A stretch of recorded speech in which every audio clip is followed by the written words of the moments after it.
Speak from very bitter personal experience there, or not bitter, very happy personal experience. Hopefully we won't need to call on their services this weekend, but they're definitely there. Right, we've got a green flag at the back. Red flag at front, so Shrek once again scarpers off the grid.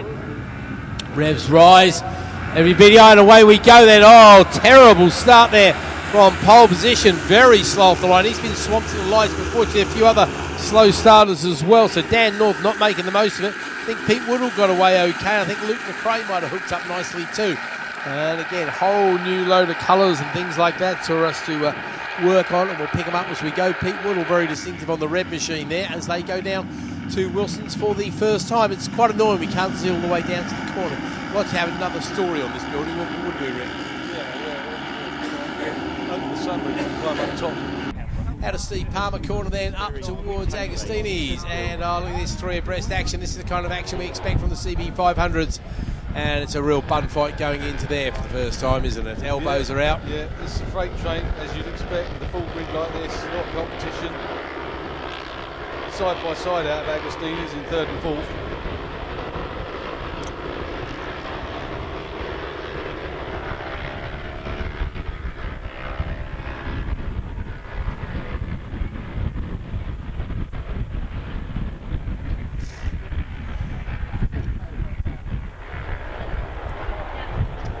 Okay, everybody safely through the first series of corner, not hearing any chatter on the radio, which is always a good thing. Obviously, conditions here. What we have to remember, Rick, is you're probably not aware of, course, anybody at home can be listening to us through the TSL timing app, and we literally get messages from all over the world of people. I've literally been stood here, and a lovely young lady called Emma Jarman, who was a former ThunderBike sport champion. Yeah, she was working as an engineer on a ship off the coast of Australia, and she was listening to me here, and she texted me and saying, can you wish the field good luck and things like that. I've had people in Thailand on a beach saying, I wish my brother luck and things like that. Well, wasn't Mungo Prentice hurling me abuse from Italy? And yes, that's right. Yes, exactly. Mungo was communicating with me as well one stage there. So yeah, we've got a bright sunny day here at Snetterton. The conditions, tell you what, not much of a wind. It's going to be, I think we could be looking at some lap records today. What do you reckon, mate? I tell you, we will get a lap record in this class because this is a new field for us as well. So whoever's the quickest in this race will be going home with a lap record in a couple of hours. Maybe they know that, and that's why there were three abreast around Coram just now. Okay, Jake Cordy, well, he might not qualify brilliantly, but he certainly started well because he's come across the line having made up 5 places, and he leads Dan North by just a tenth of a second. Luke McRae there in third, and Richard Blunt, then Reeve Woodall losing 4 places. Max McRae ahead of Ollie McRae there, both making up quite a few places. O'Hara losing a place, Carver going up 1, Carter dropping 4 places, unfortunately. Just outside the top 10, we've got Osborne, Horner, Hayward, Goodman, Dwyer, Kershaw making up 10 places. He could be one to watch. Simon Finch losing half a dozen or so places as well. So lots of chopping and changing as they sort themselves out and organise their way around the circuit, but definitely got a battle at the front because it was only a tenth of a second or so across the line. In fact, there was only 4 of them were covered by less than a second over the line, and coming out of Agostini's 1, 2, 3, 4, 5, 6, 7, 8, maybe 9 bikes I think could be in with the shout here, I reckon. Freight train, 9 bike freight train. Interestingly, Luke McRae is winning the battle of the McRaes at the moment, but his 2 compatriot brothers, they're not far behind. No, absolutely. It's well, you're obviously the first person in racing you've got to beat is your teammate, and if your teammate happens to be your brother, then I think there's added incentive, isn't it? Yeah, they probably get a bigger T when they get back if they win. You certainly get bragging rights, that's for sure. And I know one of the McRaes, I'm going to get beaten up for not knowing which one, is actually also the boyfriend of Abby Marshall, who's racing out there as well. So, okay. Strictly speaking, 4 people from the one family out there arguing away, but nice. Abby very much a rookie, and I remember the McRaes racing with Thundersport, and I think in this and other classes as well. So certainly, as you say, a racing family through and through. A lot of experience there then. Yeah, absolutely. So back round to Corms we come, and we got a great scrap at the front. Those 3 bikes. Not sure who that is at the moment. 3 abreast of Corms. Love it. And I tell you what, the ones just behind are not too far off the money either. Yep, it's an 8-9 bike freight train. They're going to be playing the slipstreaming game all the way up the front straight here, and obviously in the battle. Sure. Here we go then, across the line. Who's it going to be? Wow! How close do you like your racing? 4 places going for the inside. Okay, he might do 2 or 3 of them. top four covered by 0.152 of a second, and the quickest one is the man in fourth place, and that's Declan Reeve.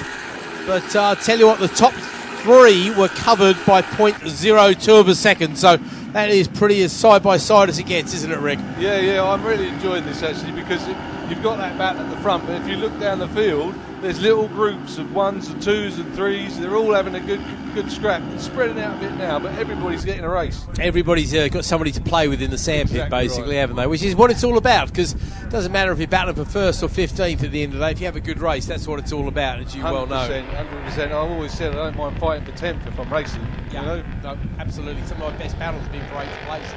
You don't care, you shake hands with the man you've been racing, you both had a really good time. Well, looks like we've got a breakaway group of 5 now. The next 3 are starting to have their own little personal argument, so that breakaway group of 5, and again, I haven't picked up the colours well enough to know them. I know that's Pete Woodall at the back, so I recognise the red bike. Read about Pete Woodall, who's been around forever, and he's a multiple MZ champion, so when it comes to slipstreaming, you're going to struggle to better anybody than the MZ guys, because they really know how to practice slipstreaming. Oh yeah, that's all they do, isn't it? Slipstreaming in the corners with the MZ. You know it, they absolutely will not give an inch. They only put their knee out if they have to. It's drag. It's all drag. It's true, isn't it? They want absolute aerodynamic efficiency. So looking down a bit further, give the class battles there as well. Corty obviously leading the way, and he leading C1. C2 led by Dan North there in second place, but then by 0.013 of a second. C3, man, yep, that is going to be Carter there, who was the best of the qualifiers. It's Ian Carter there. And Ian down in 9th place, qualified in 7th. They've calmed down slightly around quorums this time, decided not to go around in 3 abreast, just this one time. I'm sure they'll resume that later on. Well, very much a sprint. We're going to come across the line now. That's 3 laps completed, so only another 2 laps to go, and they'll know they're in a bit of a hurry. You're right, it's line astern across the line. It's McRae. Luke now leads the way from Corty, Reeve, North, and Woodall still back in 5th there. So Dan North, a loser on that lap, losing 2 places. Pete Woodall staying where he is as everybody else swaps around there. In 6 is O'Hara, from Blunt, from Carter, from Carver, Osborne, Kershaw, Horner, Max McRae, Dwyer, Hayward. Leading rookie is Goodman, just outside of the overall points in 16th place ahead of Drake.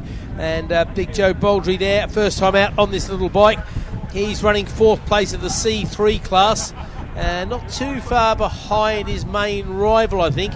That's Richard Hayward, also in the C3 class, but he's going to have to find his way past about 3 people if he wants to take home a medal here. Yeah, I think McRae's trying to stretch this out from looking at it from here, because he's got a little bit of a gap, only a little bit, but enough on the 4 that are following him to give me the impression that he's trying to make a break for it here. I'll tell you what, that looks like a race-winning gap, to be fair, at this in early this stage. class, looking at this, if he doesn't make any mistakes, no, hang on. Say it there, game. Welcome to the world of commentators' curse, Rick. He's run a little bit wide there. Oh, he's done it again, hasn't he?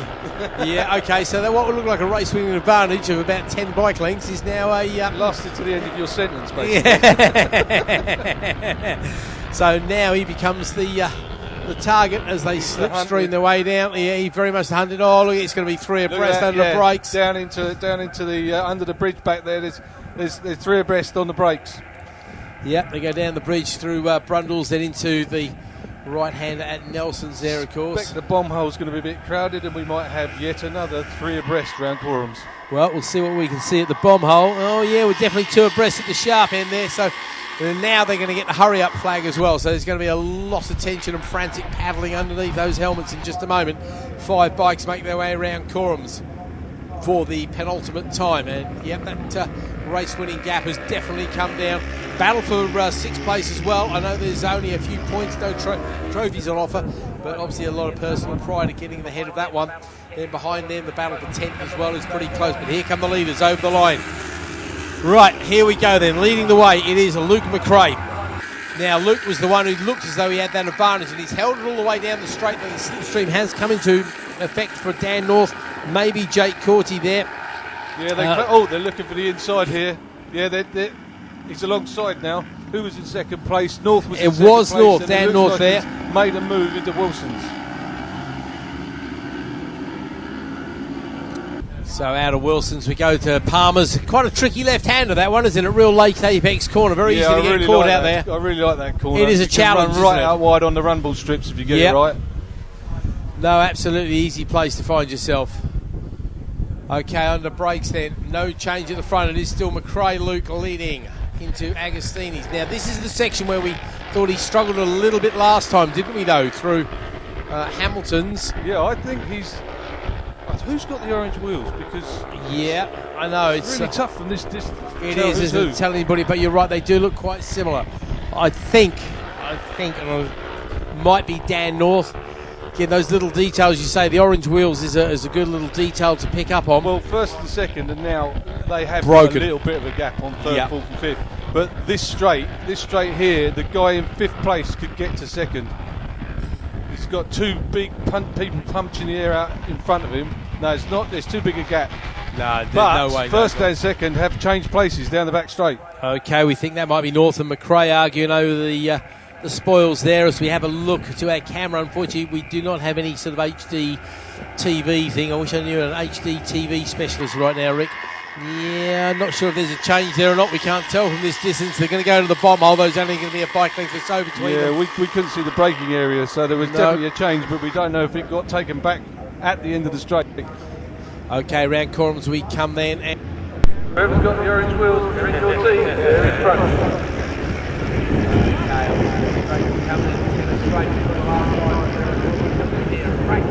Here we go then, up front straight with the front plate, 6-3 game for one last time to go. 0.05 seconds, consolation prize to Dan North on the lap track. C1 toe out of Declarine. Pete Woodall stays in fifth place in the front.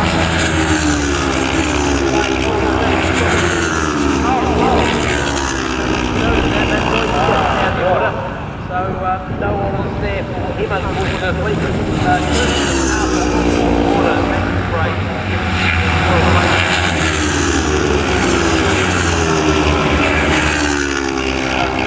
Sorry, the C3 class of Owen time.